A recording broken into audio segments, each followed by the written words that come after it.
Good morning. Today I would like us to focus on the feasts as they were recorded in Leviticus chapter 23. You know, certain questions are asked of me on a regular basis. Willie, what can I expect to happen now just before Jesus comes? And who will be able to stand in that time period?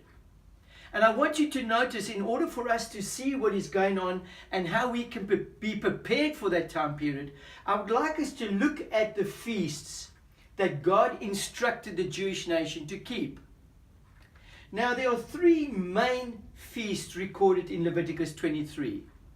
And the first one was the Feast of Passover, which was commemorated on the 14th day of the first month of the Jewish calendar. So right in the beginning of their thinking, their attention was drawn to something that God had done for them in their experience with God. And it was actually when God delivered the Jewish people, the Israelites, out of Egypt.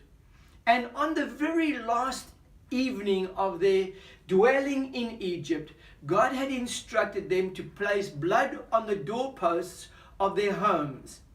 And the blood symbolized the works of Christ, the covering of Christ, His protection. And the homes where the blood was found on the doorposts were passed over by the avenging angel.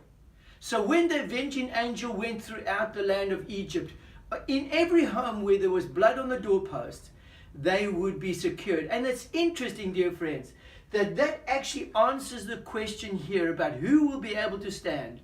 It'll be those homes where the blood of Christ is covering it. Then I want you to notice that the second feast that was very important was the Feast of Harvest, or also known as the Feast of Weeks.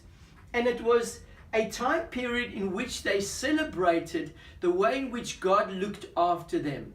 Now, this wasn't bound to a particular day of the month, but occurred when they started to harvest the first of their crops. So the first fruits of the crops were brought to God, and that was the starting point of the weeks of harvest. In actual fact, God said that they must set aside 50 days in which they celebrated the fact that God looked after them and that He cared for them. So this was a very important event, and it took place during the time of harvest. Now, between the second feast and the third feast, which I'm going to come to, we have two other feasts recorded. We have what we call the Feast of Trumpets. Now, the Feast of Trumpets took place on the first day of the 7th month, and actually ran for 9 days. And we're going to talk about that. And you'll notice that I've actually highlighted it in red. Because in order for us to understand what is going on and what we need to hear what these trumpets are saying is happening over here. And so I'm going to be drawing your attention to this. Then we have, on the 10th day of the 7th month, we have one of the main and most important events in the Jewish calendar, and that was the Day of Atonement, or the Day of Yom Kippur, which means it was the final day. It was the day in which the destinies of mankind was decided. And you'll notice that the Feast of Trumpets were blowing in order to warn the people that this day is coming. And then right after this Day of Atonement, we have on the 15th day of the 7th month, the Feast of Tabernacles. Now, the Feast of Tabernacles commemorated two things, reminded the Jewish nation of two things. It reminded them of the journey that they spent in the wilderness of the Egyptians, where for 40 years they lived in temporary dwelling places. It was a reminder to them that they weren't to become rooted or grounded in the world, but that this world was not our home. Our home was to be in the future. We are not of this world, as Jesus said. We belong to Him, And He's coming back to fetch us, to be with Him where He is. And so this was a constant reminder that we are not permanent dwellers of planet Earth, but that we are pilgrims here, and that we are looking forward to when Jesus would come to fetch us to be with Him forever.